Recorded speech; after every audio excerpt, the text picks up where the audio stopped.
মমতা বেনার্জিৰ ভতিজাক অভিষেক বেনাৰ্জীক এবাৰ আক্ৰমণ কৰা হ'ল। পশ্চিমবংগৰ সোনাৰপুৰত গুৰুলাগুৰুলকৈ প্ৰহাৰ কৰা হৈছে বেনাৰ্জীক।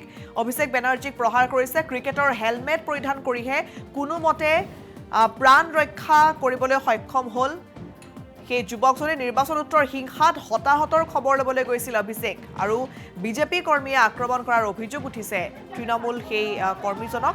আৰু মমতা বেনাৰ্জীৰ ভতিজাক অভিষেক বেনাৰ্জী আৰু হঠাৎ আক্ৰমণৰ বলি হ'বলগীয়া হ'ল। পশ্চিমবংগৰ সোনাৰপুৰত গুৰুলাগুৰুলকৈ প্ৰহাৰ কৰিলে বেনাৰ্জীক, আৰু বিজেপি কৰ্মীয়ে প্ৰহাৰ কৰা বুলি অভিযোগ উঠিছে। ক্ৰিকেট হেলমেট পৰিধান কৰাৰ পাছতহে কোনোমতে প্ৰাণ ৰক্ষা পৰিছে অভিষেক বেনাৰ্জীৰ।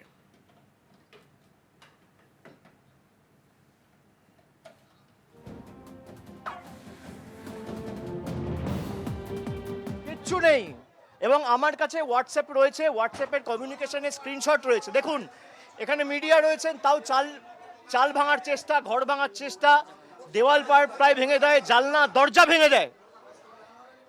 আমি আমার কাছে সব রেকর্ড রেখে দিয়েছি। পুরো ঘটনাটা ভিডিওগ্রাফি হয়েছে। হোয়াটসঅ্যাপের মাধ্যমে জেলা পুলিশ সুপার, আইসি সবাইকে আগে থেকে অ্যালার্ট করা হয়েছে যে এখানে কিছু বহিরাগত লোকেরা জমায়েত করেছে, আপনারা ফোর্স পাঠান, ব্যবস্থা নিন। একজন পুলিশের প্রতিনিধি নেই, একজন। আমরা ভয় পাওয়ার লোক নই। সিপিএম এর 34 বছরের অপশাসনের মাথা নত করেনি। বিজেপি যদি ভাবে ধমকে চমকে আমরা ঘরে ঢুকে যাব, তারা মূর্খের স্বর্গে বাস করছে।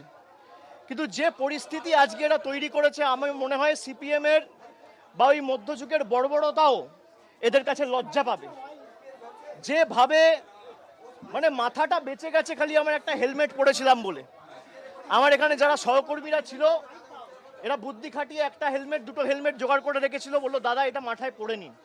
আপনি দেখুন আমার জামা কাপড়ের অবস্থা। 15 বছর, চশমা ভেঙে দিয়েছে, ঘড়ি টড়ি প্রায় একদম ছিঁড়ে, বেল্ট টেল্ট সব ছিঁড়ে দিয়েছে। পুলিশ নেই। আমি সংবাদ মাধ্যমের প্রতিনিধিদের বলবো যে এই প্রশ্নগুলোই আপনাদের তোলা উচিত। আমি এখন যেভাবে এসছি, আমি একইভাবে বেরিয়ে যেতে পারি, কিন্তু আমি হয়তো বেরিয়ে গেলাম, এই যে সঞ্জুর বৃদ্ধ বাবা মা, তার উপর তো চড়াও হবে। এই ছেলেগুলো, এই বখাটে ছেলেগুলো, যাদের পেটে ঘুষি মারলে কখ বেরোবে না, আমাকে বাইরে থেকে স্লোগান দিচ্ছে চোর। আর বাংলার বর্তমান মুখ্যমন্ত্রীকে নির্লজ্জ দোকান কাটার মতো হাত বার করে টিভির পর্দায় 5 লক্ষ টাকা ঘুষ নিতে দেখা গেছে। বাংলার কোনো মুখ্যমন্ত্রীকে টিভির পর্দায় আজ পর্যন্ত স্বাধীনতার পর এইভাবে নির্লজ্জভাবে কেউ টাকা নিতে দেখেনি।